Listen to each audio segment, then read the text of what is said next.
오늘 하나님 말씀은 두 군데에서 보도록 하겠습니다. 마태복음 1장 18절로 25절과 이사야서 7장 14절로 17절까지 말씀을 보도록 하겠습니다. 제가 먼저 한 절 읽고 여러분들 한 절 읽으시고 마지막 절은 합독하도록 하겠습니다. 제가 먼저 18절 봉독해 드립니다.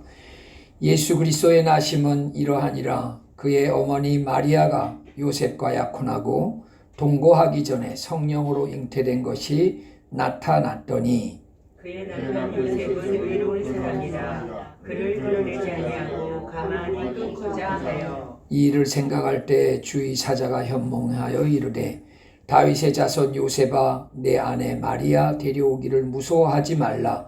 그에게 잉태된 자는 성령으로 된 것이라. 아들을 낳으니 이름을 예수라 하라. 이는 그가 자기 백성을 그들의 죄에서 구원할 자이시니라 하니라. 이 모든 일이 된 것은 주께서 선지자로 하신 말씀을 이루려 하심이니 이르시되 보라 처녀가 잉태하여 아들을 낳을 것이요 그의 이름은 임마누엘이라 하니라 하셨으니 이를 번역한즉 하나님이 우리와 함께 계시다 하니라. 요셉이 잠에서 깨어 일어나 주의 사자의 분부대로 행하여 그의 아내를 데려왔으나 아들을 낳기까지 동침하지 아니하더니 낳음의 이름을 예수라 하니라. 아멘. 이사야서 7장 14절로 17절까지 제가 한 절 읽고 여러분들 한 절 읽으시고 교독하겠습니다. 그러므로 주께서 친히 징조를 너희에게 주실 것이라. 보라 처녀가 잉태하여 아들을 낳을 것이요 그 이름을 임마누엘이라 하리라.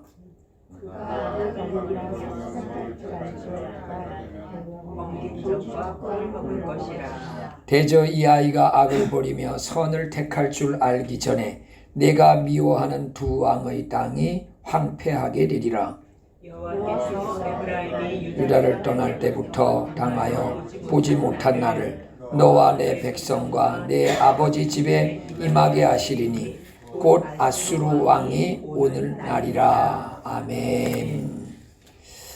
오늘 이 본문 말씀을 통해서 성탄절의 능력이라는 제목으로 우리가 대강절 셋째 주 주일을 우리가 이렇게 주님 앞에 지킬 수 있게 된 것이 축복입니다. 우리는 이 예배 때마다 그 사도신경을 우리가 암송하지 않습니까? 이 사도신경에 보면 이는 성령으로 잉태하사 동정녀 마리아에게 나시고라는 부분이 있지 않습니까? 우리는 이 성탄절 때 맞이하면서 예수의 동정녀 탄생 이 사건에 대해서 우리가 깊이 생각해 볼 필요가 있습니다. 이 사도신경은 어떻게 형성이 됐느냐 하면 AD 70년경에 제자들이 모여서 예수님으로부터 제일 감명 깊게 받은 것이 뭐냐 하고 12제자들이 이때 물론 야고보는 이미 순교한 상태였었는데 일단 흘러내려오는 전설에 보면 이런 근거가 있습니다. 그래서 제자들이 한 사람 한 사람 나는 깨달은 것이 무엇이라고 이야기하는 것을 조합한 것이 사도신경이에요. 그래서 초기의 사도신경은 12부분, 그래서 한 제자가 깨달았을 때마다 깨달은 걸 얘기했을 때마다 거기에 쉼표가 있습니다. 쉼표가. 그래서 엄격하게 보면 이제 그게 하나가 끝날 때 쉼표를 찍어야 되는데 요즘에는 보면 그걸 구분 없이 조금 찍어 놓고 있는 것이 있는데 그래서 이 사도신경이라는 이게 325년 AD 325년에 니케아의 종교 감독자들이 300명이 모여서 이걸 이제 그 제자들이 깨달음을 정리를 합니다. 이제 정리를 해서 사도신경이 오늘날처럼 정리가 딱 되어졌다고 해서 사도신경을 다른 말로는 니케아 신조라고도 말을 했습니다. 근데 오늘날은 이제 사도들이 깨달음을 정리해서 신앙을 가진 거라 해서 오늘날은 이게 이제 사도신경 이렇게 이제 말을 하는 겁니다. 그래서 이 사도신경을 이렇게 제자들과 그 이후에 기독교 감독들이 정리한 이유는 뭔가 하면 예수 믿는 사람들이 예수님을 믿는 거에 있어서 골격을 잘 정리한 것이 첫 번째 목적이고, 둘째 목적은 뭔가 하면 이단들에 대해서 정죄를 할 때, 이단들에 대해서 규명을 할 때 근거가 있어야 될 거 아니겠습니까? 그 근거를 제시하기 위해서 이 니케아 신조를 정리한 겁니다. 그래서 이 정리해 보면 정확하게 이는 성령으로 잉태하사 동정녀 마리아에게 나시고, 이 굉장히 중요한 겁니다. 여러분, 우리 엄마는 동정녀 아니죠. 여러분들의 엄마는 동정녀 아니거든요. 여러분의 엄마는 부정모혈의 아버지 엄마의 결합으로 우리는 태어났는데, 결합으로 태어나면 어떻게 되느냐? 원죄를 갖고 태어나는 겁니다. 그래서 원죄를 안 갖고 태어날 수 있도록 예수님 오시기 700여 년 전에 이미 이사야 선지자가 예언한 대로 오늘 여기 있는 말씀처럼 주께서 징조를 너희에게 주실 것이라. 보라, 처녀가 잉태하여 아들을 낳을 것이니 그 이름을 임마누엘이라 하라. 700년 전에 예언된 것이 뭔가 하니까 부정모혈에 의한 남자의 아들이 아니라 여자의 아들로 이는 반드시 태어날 거다. 그래서 여러분, 이 동정녀 탄생에 의한 예수님은 신비의 탄생이었습니다. 이건 신비한 일이었습니다. 그러니까 일반적인 사람들은 의심을 할 수밖에 없죠. 어떻게 가능해? 이게 어떻게 가능해? 여러분, 예수 안 믿는 사람들은 예수님을 믿는 데 있어서 장애가 되는 게 여러 가지예요. 그 대표적인 것 중에 하나가 뭔가 하니까 동정녀로부터 예수가 탄생했다는 겁니다. 근데 여러분, 이 동정녀로부터의 이 신비한 탄생이 아니면 구속주가 될 수 없어요. 우리를 죄에서 구원해 줄 수가 없습니다. 왜냐? 부정모혈에 의해서 태어난 인간은 아담의 원죄를 가지고 태어날 수밖에 없기 때문에 특별히 성경은 동정녀를 준비해서 그의 몸을 통해서 예수 그리스도가 태어나게 했다는, 그래 이게 기적의 탄생인 거예요. 신비의 탄생이고 기적의 탄생이고, 이거는 하나님의 거룩하심이 예수 그리스도의 통치를 통해서 이 땅에 시작되게 되는 거룩함의 시작이니까 이게 거룩의 탄생이라는 거예요. 여러분, 그래서 우리는 이 대강절을 지내면서 야, 진짜 하나님이 어떻게 이렇게 가능했을까? 어떻게 구약에 이렇게 예수 그리스도에 대해서 예언되고 신약에 어떻게 이렇게 성취되었을까? 그래서 여러분, 그 변증서 같은 데 보면 특별히 어떤 사람들이 떠오르나 하면, 내가 성경을 열심히 읽어서 하나님이 없다는 걸 내가 증명해 보겠다, 이런 사람들이 역사에 있어서 역사가들이 있었거든요. 내가 어떻게 하든지 성경을 열심히 읽어서 하나님이 없다라는 걸 내가 증명해 보겠다. 근데 그런 대표적인 사람들이요, 성경을 연구하다가 전부 성경에 무릎을 꿇은 거예요. 그래서 여러분, 변증서라는 그런 책들을 보면요, 그런 역사가들이 성경 앞에 무릎을 꿇은 이야기들이 쫙, 우린 깊이 연구도 안 하고 이렇게 믿었으니 얼마나 보게 그렇잖아요. 여러분, 깊이 연구도 안 하고 믿었다는 얘기는요, 우리 주변에 훌륭한 그리스도인들이 있었다는 얘기입니다. 어떤 사람이 교회 다니다가 그만두느냐? 훌륭한 그리스도인을 못 만난 사람들이. 어떤 교회 안수 집사님인데 저를 보고 그러더라고요. 아유, 목사님이시지만 사실 천당 가봤습니까? 천당에 있는지 어떻게 압니까? 사실 우리가 이 땅에서 잘 먹고 잘 살아야 되는 거 아닙니까? 뭐 목사님들이 설교를 하지만 본인이 천당 가봤습니까? 안수 집사가 나한테 그렇게 연설을 한참 하더라고요. 연설을 한참 하더라고. 그래서 제가 뭐라 그런가 하면 집사님이 생각하는 거를 어떤 목사도 동의하지 않을 겁니다. 그건 집사님 생각이에요. 그 집사님 생각. 그 정도 생각을 가지고 어떻게 목사를 하겠냐고.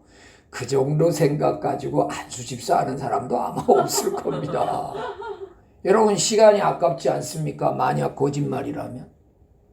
앞에 선 사람도 모르는 천국을 이야기하고 앞에 선 사람도 분명치 않는 예수를 이야기하면 여러분 이걸 직업으로 갖고 있는 사람들이 미치지 않고야 이걸 어떻게 직업을 갖고 있겠습니까? 여러분 그렇지 않아요?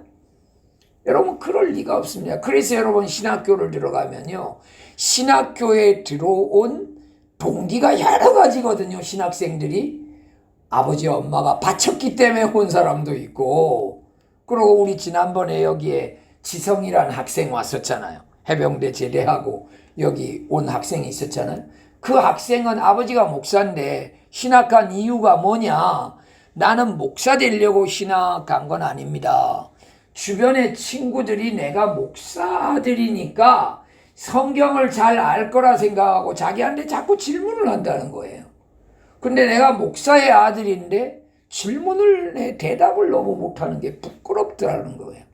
그래서 내가 신학을 해서 그 친구들에게 정확하게 내가 성부, 성자, 성령님에 대해서 내가 대답해 주기 위해서 나는 신학교를 갔습니다. 내가 그래서 그 동기는 아주 건전한 동기라 그랬어요. 그런 사람이 신학교에 가서 은혜 받으면 교수가 되기도 하고 목사가 되기도 하겠죠. 야, 이거 진짜구나. 그래서 신학교에 가면 변증서를 배웁니다. 변증학이란 과목이 있거든요. 그리고 타종교 비교를 하는 것도 있어요.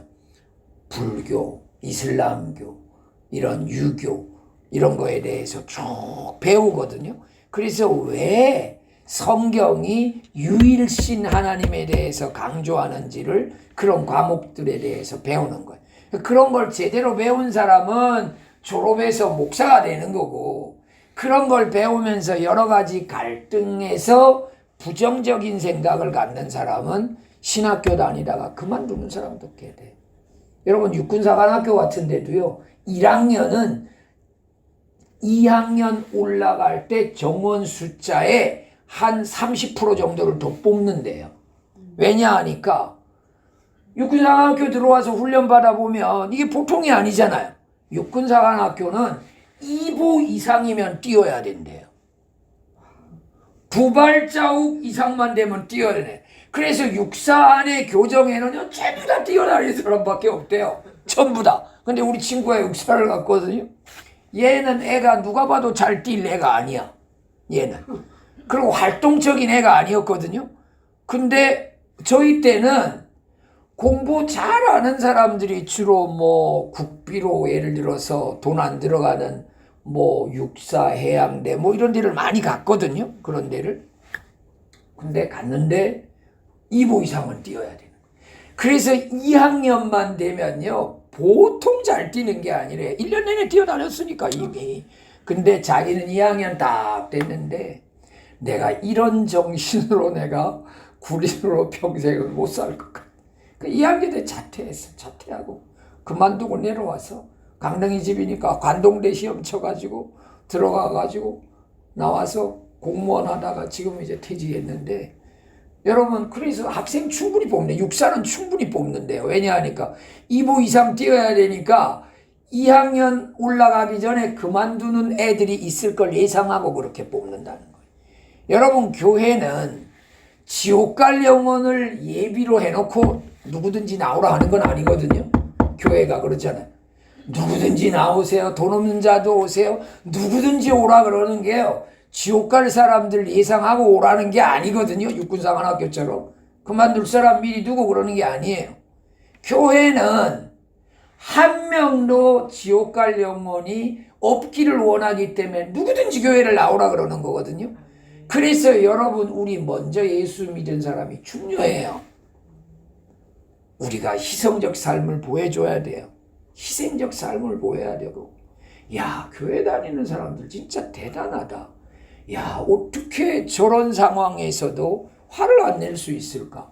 야, 어떻게 저런 상황에서도 인내할 수 있을까? 야, 가정에 저런 우환이 많은데도 불구하고 어떻게 감사할 수 있을까? 야, 어떻게 자녀를 저렇게 믿음으로 양육하려고 노력하려고 애쓸 수 있을까? 여러분, 우리 진원이가 막 사도신경 하면 막 하거든요. 사도신경. 그 집에서 얼마나 외우게 하겠습니까? 여러분 생각해 보세요. 여러분 저 정도에 그거 몇 번 들어가지고 그걸 막 하겠습니까? 할 리가 없죠. 그건 집에서 그거는 아무튼 애들은 여러분 집에 가면 교회에서 이렇게 기억났던 걸 가지고 막 말하면서 놀잖아요. 그러면 여러분 엄마든 아빠든 그걸 이제 자꾸 외우는 걸 이렇게 하지 않으면 여러분 아이들이 어떻게 외우겠습니까? 근데 여러분, 내가 전혀 동기도 모르고 이유도 모르는데 내가 어떤 걸 딱 외워놓잖아요. 그럼 그게 나중에 자라서 내가 진짜 깨달은 것에 그게 그릇이 됩니다. 그게. 그래서 생각 없이 배운 지식이 그릇이 돼요. 그 그릇이 없으면 어떻게 되느냐? 나중에 깨닫고 해도요, 그게 주변 상황에 지킬 수 있는 자기의 의지가 없습니다. 여러분, 물이요, 여기에 이 물이, 이 액체가 여기에 가만히 있을 수 있는 이유는요, 이 컵 때문에 있는 거예요. 이 컵이 없으면 얘는 어디 이미 다 흘러버리고 없었겠죠. 여러분, 그래서 형식이 그렇게 중요한 거예요. 여러분, 우리가 교회는 이미 예수 믿은 지 40년, 50년, 60년 된 사람도 있지만 예수 믿은 지 몇 년밖에 안 되는 사람이 있잖아요. 이 안 된 사람에게 껍질이 무슨 역할을 하느냐? 나중에 깨달았을 때 그걸 담아놓는 역할을 한다고. 그래서 우리가 이미 먼저 예수 믿은 사람들이 어떤 걸 보여주느냐가 굉장히 중요한 거예요. 여러분, 그래서 기독교는 기적과 능력으로부터 출발한 겁니다. 기독교는 기적과 능력으로부터 출발한 거예요. 그래서 여러분들이 하나님 섬기는 걸, 야, 내가 진짜 성경 66권을 독파하고 내가 여기에서 허점을 찾으려고 하는 노력 없이 내 부인에 의해서, 아니면 내 남편에 의해서, 아니면 내 자녀에 의해서, 야, 내가 이 예수 믿은 거 이 자체가, 야, 이거 기적이다. 야, 내가 지금까지 나를 살아오면서 나를 살아오게 한 것을 생각해 보면, 야, 보이지 않는 능력이 있었던 거야. 이거 보이지 않는 능력이 있어. 여러분, 이런 것의 출발이 기독교라고. 그래서 우리가 오늘 이 성탄절을 기대하는 이 대강절 셋째 주를 맞이하면서 이 능력에는 그럼 어떤 세 가지 요소가 있는가? 우리가 한번 살펴보겠습니다. 첫 번째는 예수의 탄생은 갈라진 것을 연합하는 능력이 있었다는 거예요. 여러분, 당장 예수님의 육신의 엄마 아버지 되는 요셉과 마리아 사이에도 여러분 아직 결혼하지 않은 부인 마리아의 배가 불러와요. 여러분이 심각하지 않습니까? 여러분, 이게 율법적으로 보면 이 여인은 돌에 맞아 죽어야 돼. 그러니까 여러분, 여기에 이 요셉이 어떻게 합니까? 20절에 보면 주의 사자가 현명하게 이르되 다윗의 자손 요셉아, 내 아내 마리아 데려오기를 무서워하지 말라. 그에게 잉태된 자는 성령으로 된 것이라. 야, 이거 이 여자가 율법을 어겼으면 안 되는데 조용히 내가 파혼하고 맞춰야 되겠다. 이런 마음을 가진 거예요. 근데 성령께서 그에게 나타나셔서 이거 무서워하지 말아라. 그러니까 율법에 의해서 이 여자가 죽임당한 걸 무서워하지 말아라 이거예요. 이거 무서워하지 말아라. 이거는 성령으로 잉태된 거다.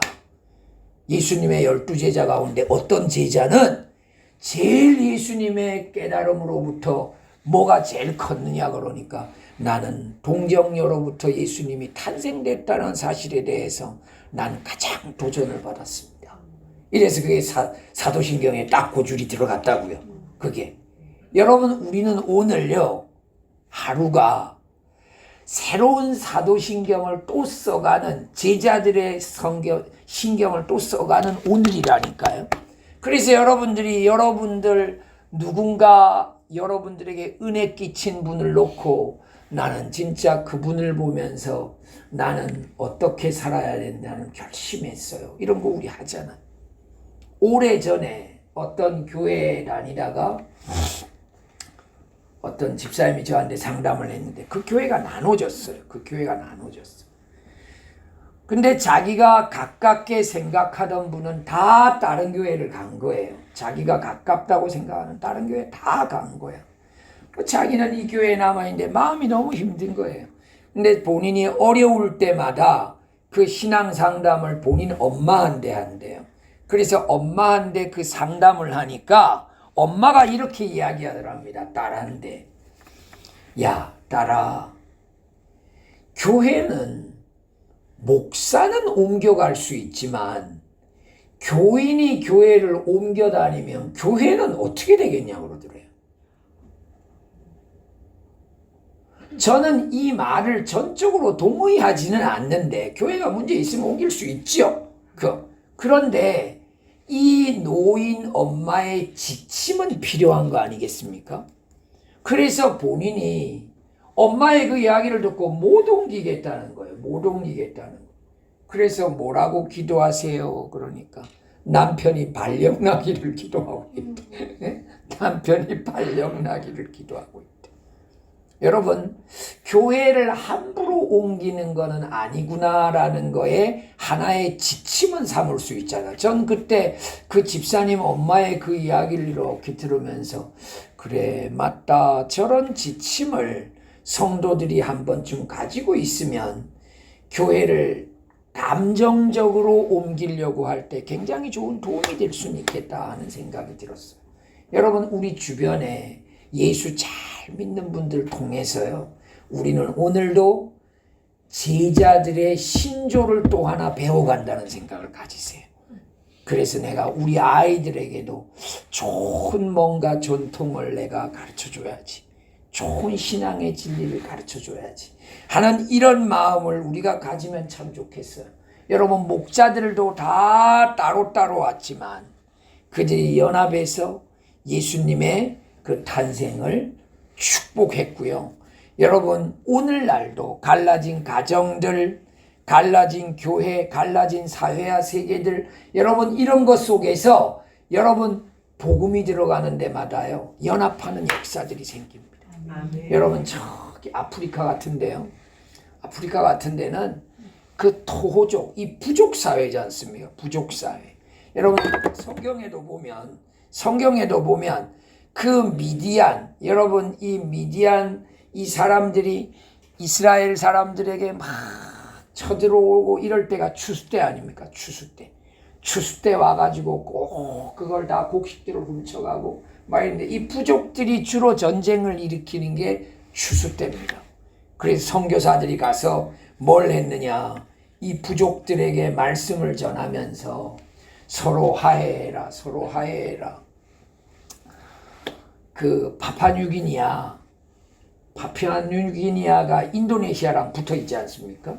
그게 이렇게 붙어 있어가지고 파푸아뉴기니아 그 세피캉이라는 데를 쭉 타고 올라가면 이완부족이라고 해요. 이완부족. 근데 거기에 성경 번역 선교사가 들어간 거예요.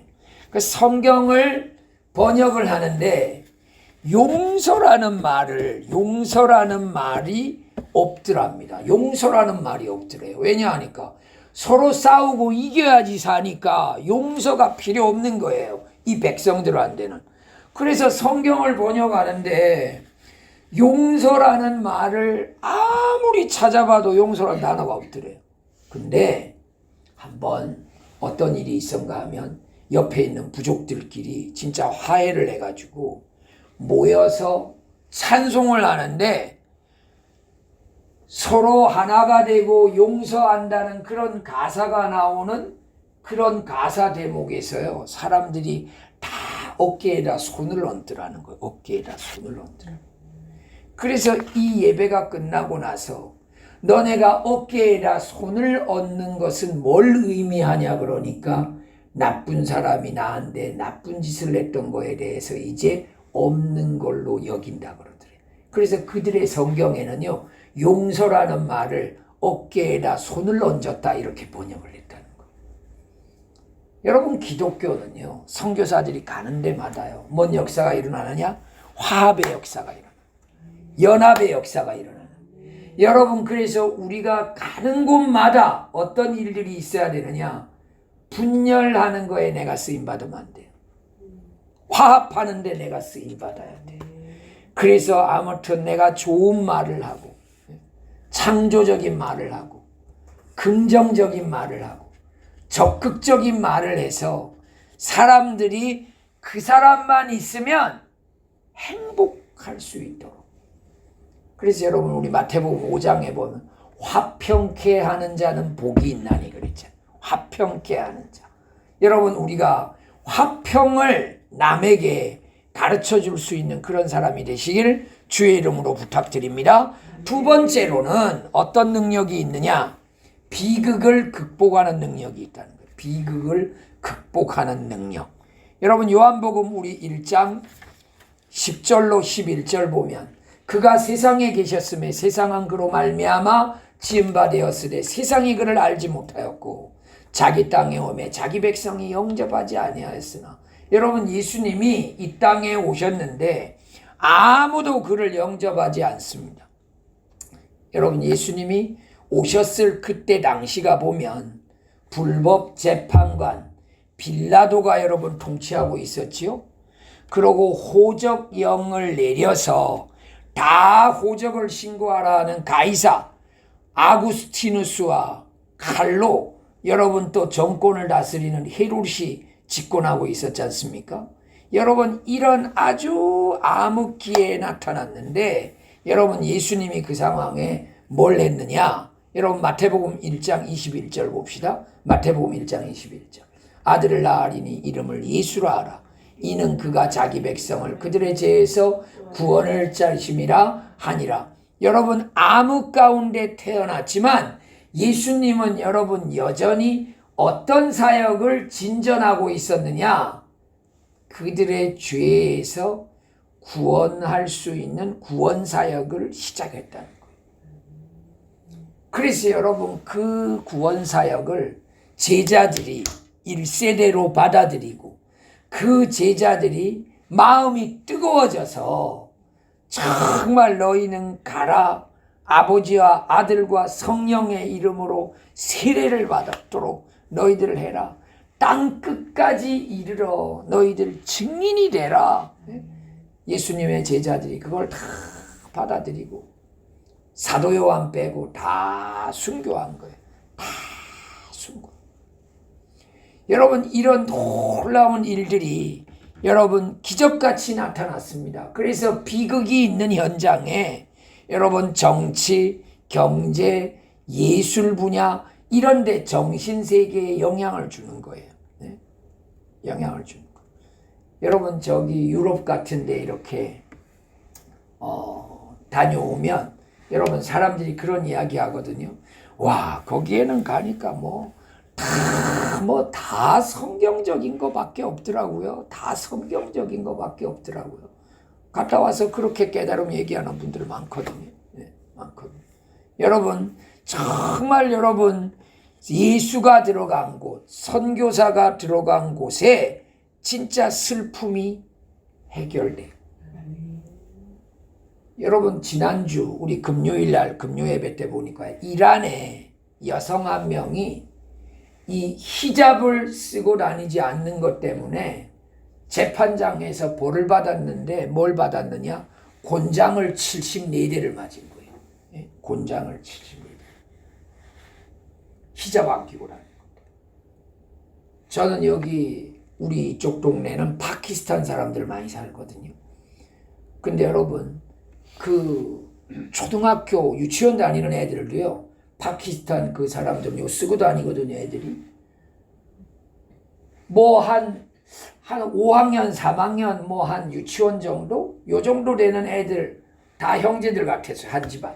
팍 뛰어가는데, 이제 제일 앞에 오빠가 빨리 뛰니까, 밑에 여동생 둘이 열심히 뛰다가, 막내가 이렇게 쓰고 있던 게 떨어진 거예요. 뛰니까 떨어질 수 있잖아요.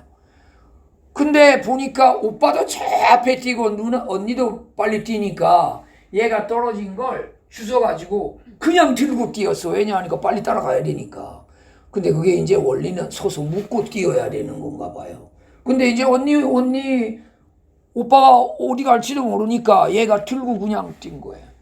오빠가 뛰다가 딱 보니까 막내가 그걸 그냥 들고 뛰어온단 말이에요. 딱 서더니만요, 걔한테 오더니만 때리기 시작하는데, 야, 무섭더라니까요. 저거 보니까, 야, 저 교육이 저렇게 무섭구나. 때리기 시작하니까 안 울더라고. 자기가 잘못한 걸 아니까.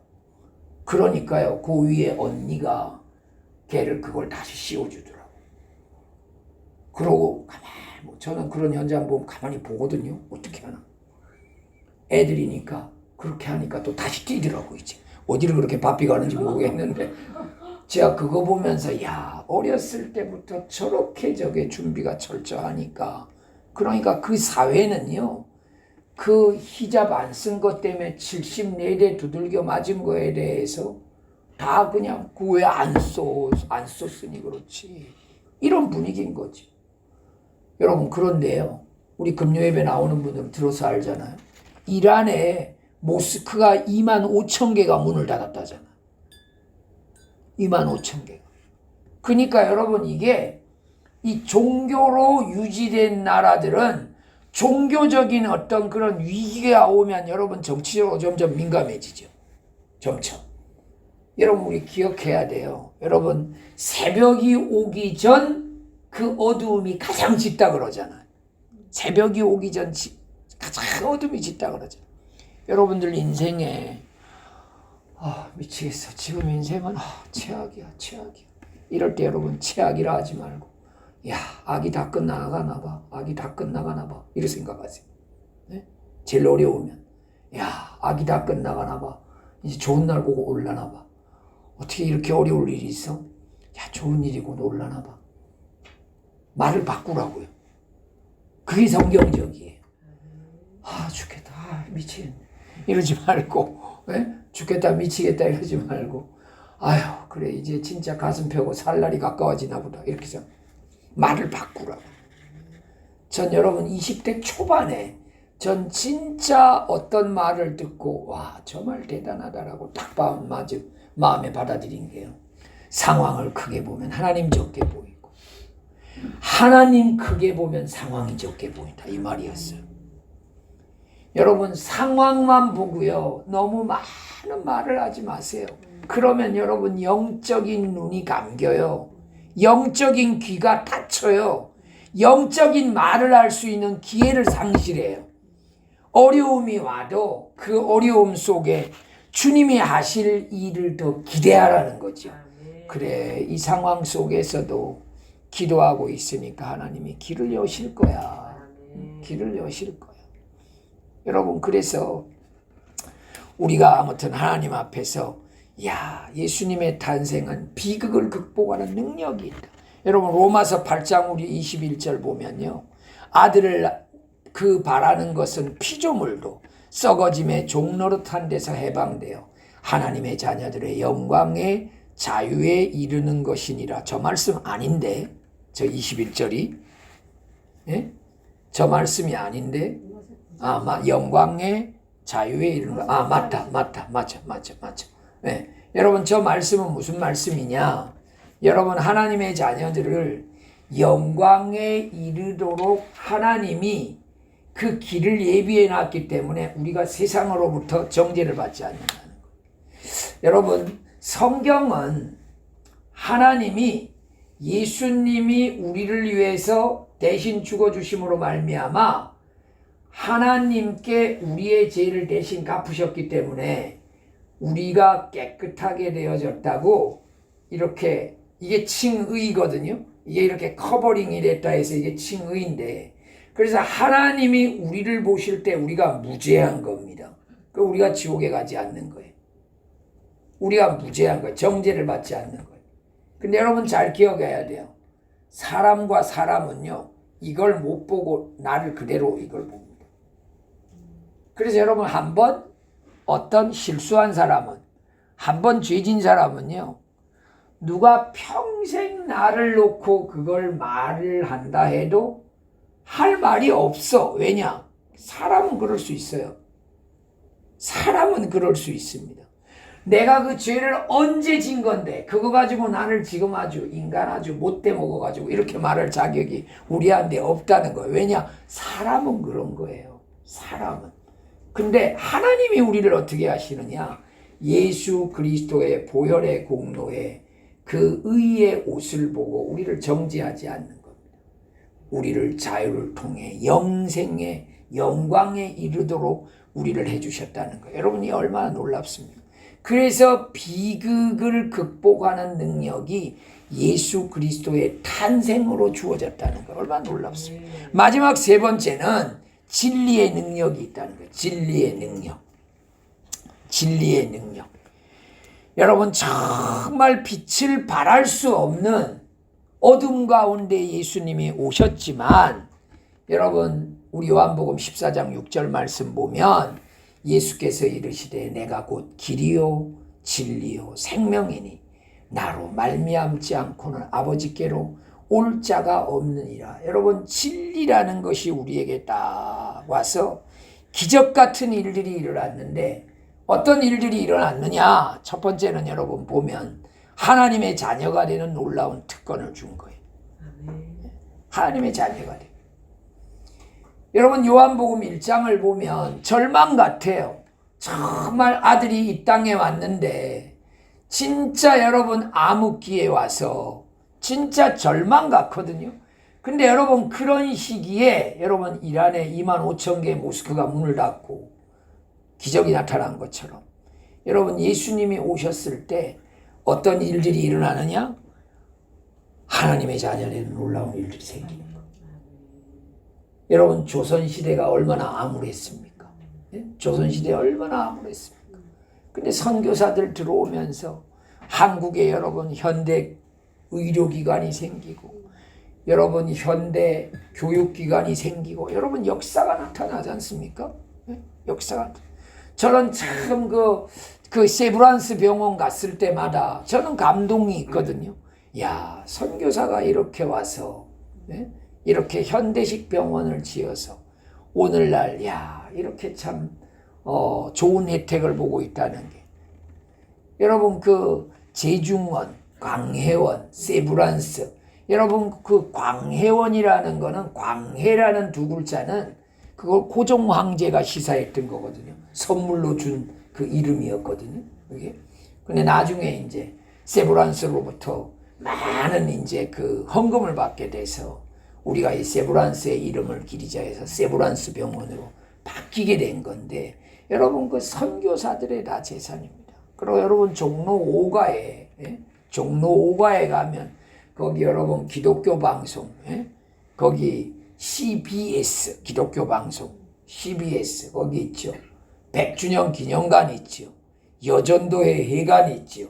기독교 연합회관 있죠. 그 종로 5가에 가면 거기가 전부 여러분 그게 선교사들이 다 거기 땅을 과거에 사놨던 걸 거기 지금 우리 한국교회 그 회관들이 여기 다 있는 거거든요. 여러분 이게 전부 다 여러분 선교사들을 통해서 우리가 여러분 사랑의 빚을 진 거예요.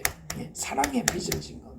여러분 진리가 들어가면서 하나님의 자녀가 되는 놀라운 역사가 생기고, 사람을 죄에서 억눌림 받았던 사람들에게 자유케 하는 힘이 있고, 여러분 여자들이 여러분 교회를 다니면서 여러분 저기 금산이란 지역을 가면요 교회가 있거든요. 기역자 교회. 여러분 선교사들 와서 초기에는 다 교회를 기역자로 지었다고 그러잖아요. 기역자. 금산 장로교회 저도 그 교회 가봤는데 기역자로 딱 돼 있어가지고 이쪽은 남자들, 이게 강단에서 딱 보면요, 이 오른손이 이게 이렇게 강한 걸 상징하잖아요. 그래서 남자는 강하다 그래서 이 오른손 쪽에가 남자들이 앉아요. 남자들이 앉고 이쪽에 여자들이 앉아요. 기역자로 이렇게 돼 있으면 90도로 이렇게 돼 있어요. 네. 그래서 이렇게 서서 이렇게 하는데, 여러분 여자들 앉아 있는데 또 어떤 줄 압니까? 또 망사가 돼 있습니다. 망사가. 여러분 우리 사극 보면 왕을 어휘들이 진찰할 때 망을 놓고 진매가 어떻게 했습니까? 실 가지고 했잖아요. 실 가지고. 그러니 뭐는 정확하게 해서 그래서 왕들이 다 일찍 죽은 거지. 제가 볼 때 진맥을 제대로 못하니까 다 일찍 죽은 거예요. 여러분 조선시대에 가장 장수한 사람 두 사람이 있대. 그게 누구냐? 내시였어요. 내시. 왕들은 다 일찍 죽고 내시 2명은 100살을 넘어 산 사람이 있대. 그 시대에 여러분 귀족이었죠. 귀족.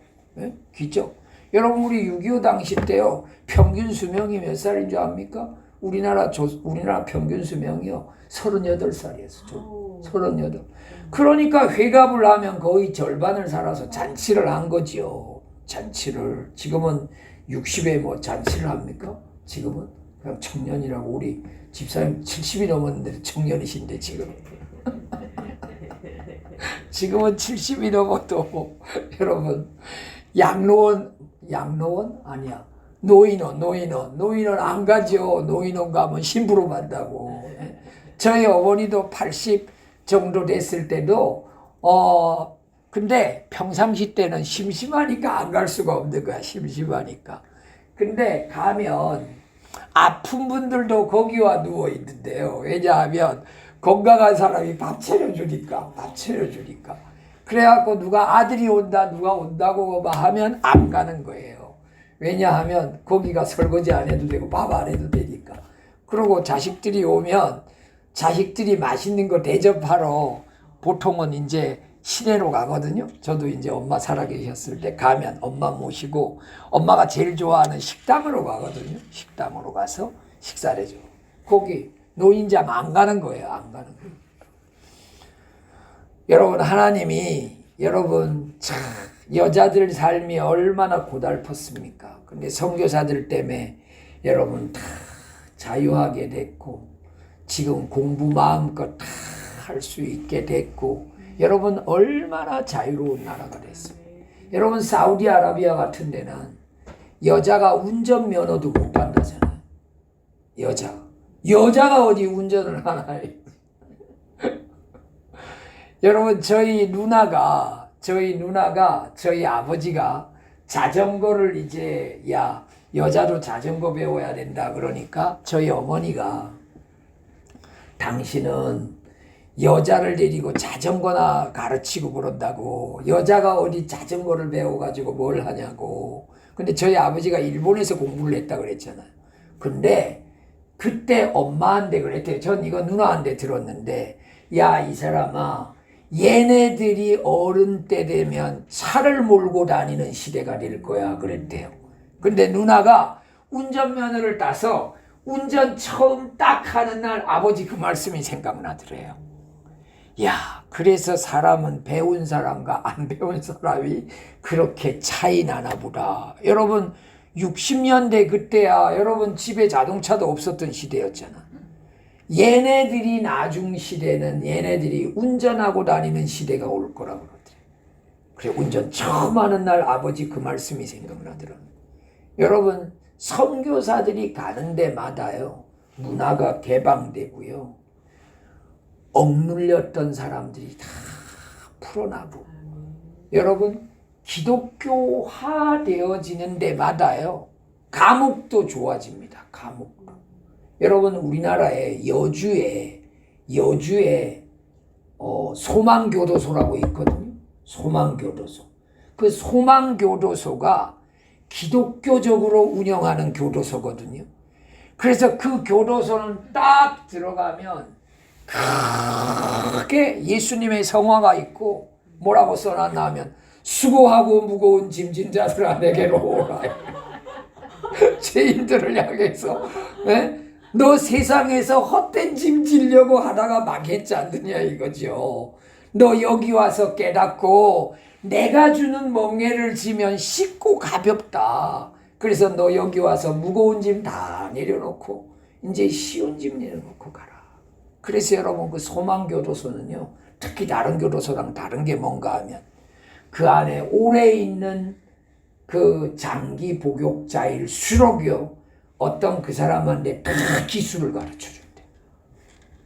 그래서 자격증 얻게 한대요. 요리사 자격증도 얻게 하고, 이발사 자격증도 얻게 하고, 자격증을 하나하나 다 얻게 하면 내가 이제 출소날이 언제 가까워진다든지 그러면 기대하는 거지요. 야, 이거 내가 감옥 들어오기 전에는 자격증이라고는 없었는데 내가 여기 때문에 내가 이런 자격증만. 여러분, 예수 믿는 게 대단한 거라니까요. 예? 예수 믿는 게 대단한 거야. 여러분, 목사님들이요, 남미에 어디에 갔다가 그런 교도소를 보고 와가지고 목사님들이 기도하면서 우리나라도 이런 교도소가 있게 해달라고 기도하고 세운 거라는 거예요. 그게. 그래서 여러분, 자유케 하는 힘이 있고 사랑과 용서 그리고 화해와 관용의 힘이 있다는 거예요. 여러분, 우리가 예수 믿으면 진짜 여러분, 미움, 다툼, 시기, 질투, 우리 어린이 찬양해 보면 미움, 다툼, 시기, 질투 버리고 하잖아요. 미움, 다툼, 시기, 질투. 이건 분쟁의 아주 뿌리들이거든요. 미움, 다툼, 시기, 질투. 이거 버리고 그 자리에 뭐가 들어가야 되느냐? 사랑, 용서, 화해, 관용이 들어가야 돼요. 그래서 우리가 가는 곳마다 사람들을 용서하고 사랑하고 화해하고 넓게 품는 놀라운 역사가 있게 되기를 주의 이름으로 축원합니다. 오늘 우리 한번 결론 한번 보십시다. 성탄절에 우리 가까워지면 여러분, 박사들이 이렇게 와서 여러분 저기 선물 주지 않습니까? 황금, 유황, 몰약. 여러분, 황금은 왕권을 상징하고 유향은 하나님께 드리는 그 기도를 상징하거든요. 예수 그리스도가 이 땅에서 중보자의 사명을 살면서 하나님을 기쁘게 하실 거다. 몰약은 죽음과 장례를 준비하는 데 어떤 약인데 저거는 희생을 상징하거든요. 예수님이 살아계시는 동안 희생하고 하나님과 우리 사이에 그런 어떤 놀라운 어떤 그런 관계를, 영생을 준비하는 그런 것을 의미하는데, 우리가 그래서 이 성탄을 맞이해서 이제 이 대강절을 맞이하면서 한번 저 부분을 결론으로 제가 한번 적어봤어요. 한번 읽어봅시다. 시작.